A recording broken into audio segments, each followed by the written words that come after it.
Folks, if there's one thing Donald Trump is, it's easy to piss off. Don't be rude. No, I'm not going to give you a question. I'm not going to give you a question. Can you state categorically? You are fake news. And allegedly also easy to piss on, which is probably the only reason Melania stays with him, because I can't imagine dealing with the orange man baby for even a day without the catharsis of relieving oneself on him. Good sir, you seem to be peeing upon my leg. Well, it seems to me that your leg's in the way of my peace tree. I'm going to come. But one thing we know for sure is that when Trump is angry, sleepy, or generally upset, he loads up his britches like it's going out of style. It's like some kind of britches holocaust. And fumes at the source of his ire in more ways than one. And today, the cause of Trump heating up like a volcano and spewing hot lava doo-doo into his MyPillow triple-threaded diaper was not his opponent Kamala Harris destroying him on the campaign trail, or even J.D. Vance further destroying his chances of winning or hopes of being a stand-up comedian. It is the weirdest thing to me. Democrats say that it is racist to believe, well, they say it's racist to do anything. I had a Diet Mountain Dew yesterday and one today. I'm sure they're going to call that racist too, but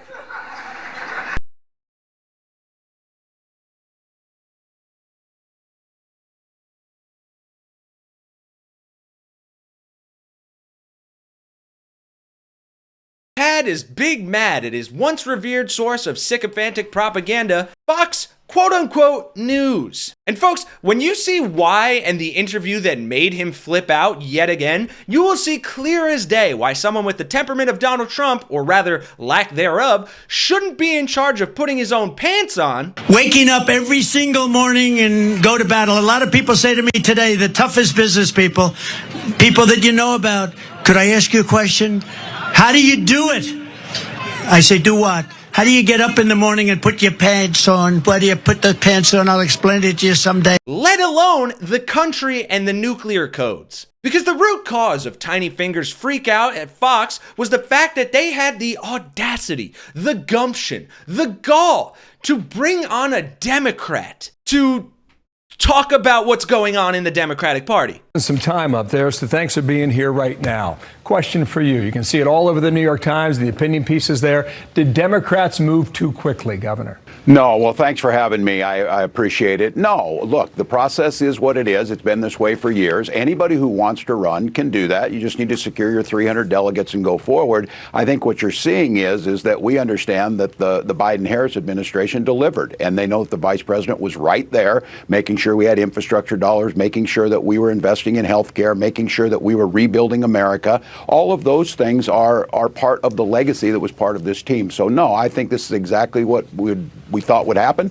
Process is open. There's still time for anybody who wants to get in. I welcome them, and we'll get our nominee and on to November. Now, that was only the first Fox interview that triggered a tirade from Trump's tiny truthing fingers, and the Democrat answering questions about Democrats there was Tim Walz, who is the governor of Minnesota, which interestingly has not been won by a Republican presidential candidate since Richard Nixon in 1972. So hopefully it stays that way, but who knows? We haven't really had a crook as corrupt as that since then, and it's 2024, folks, and my bingo card is one unprecedented moment away from being maxed out. But speaking of crooks, the 34-time convicted felon took to his failing social media site, Anything But the Truth Social, to rage, "Why did Fox News put up Tim Walz, governor of Minnesota, where I am leading? They make me fight battles that I shouldn't have to fight." Which, I mean, come on. First of all, it's common practice across the media, partisan or not, to solicit prominent voices within a political party to pull back the curtain and discuss internal machinations. So they aren't really making you fight any battles you shouldn't have to, Donald. And secondly, if anyone is making you fight battles you shouldn't have to, it's you and your dementia brain, old man. I say, what would happen if the boat sank from its weight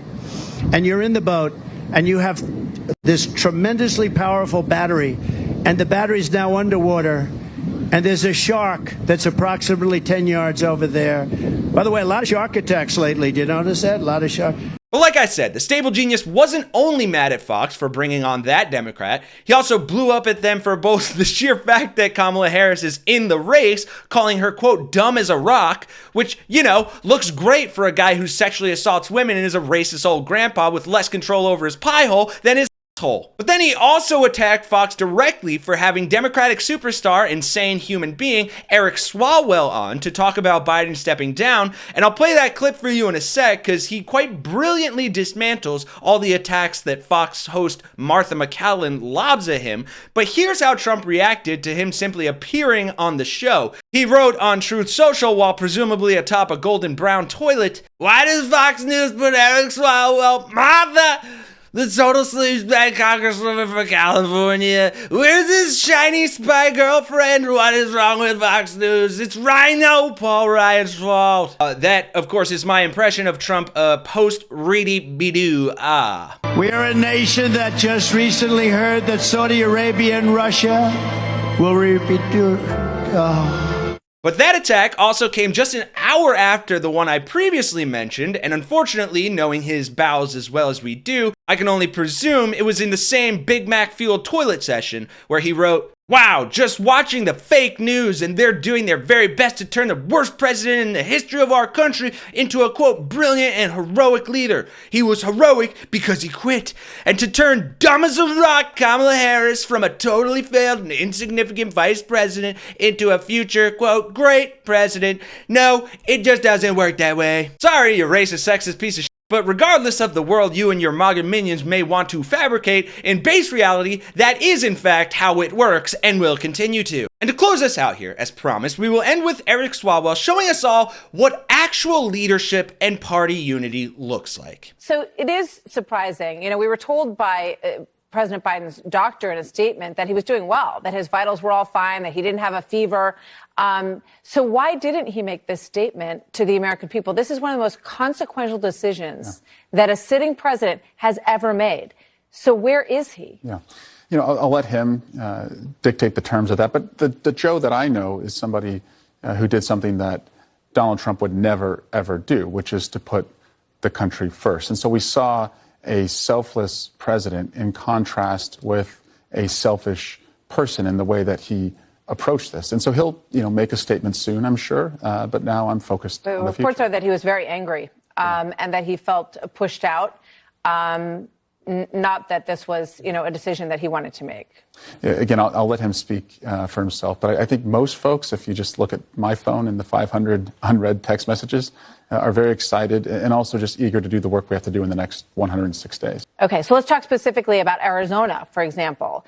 A lot of folks in Arizona very upset about what has come over their border, 8 million people in the past couple of years. She was supposed to be the border czar. How is she going to speak to that? Yeah. Failure, really. Yeah, it was a failure of Republicans when the Harris-Biden team, the Biden-Harris team, agreed to the second most conservative's border idea. That's Senator Lankford in the Senate. He wanted to surge resources at the border. Kamala Harris and Joe Biden agreed to that. And Donald Trump said he'd rather have the issue than the solution. So she's in the solutions business. She'll stay in that business. But what people are really pissed off about in Arizona is that their right to an abortion is at risk. And Donald Trump put the people on the court that said that you could take it all the way down to 6 weeks and ban it, even with no exceptions. Thankfully, Ruben Gallego is going to be the next senator there, and you have that as a referendum on the ballot in Arizona. So Arizona is absolutely in play. Excellently put. And if Republicans wanted to stand a chance at winning in November, they should and would take note. But they don't and won't, and that is good for us. So that's the story. Let me know your thoughts about Trump popping a blood vessel trying to get mad at Fox in those comments down below. If you made it this far, drop a like on the video, consider subscribing to the channel. It helps a lot and we greatly appreciate it. For Really American, I'm Kenny Hesse, and I'll see you all in the next one.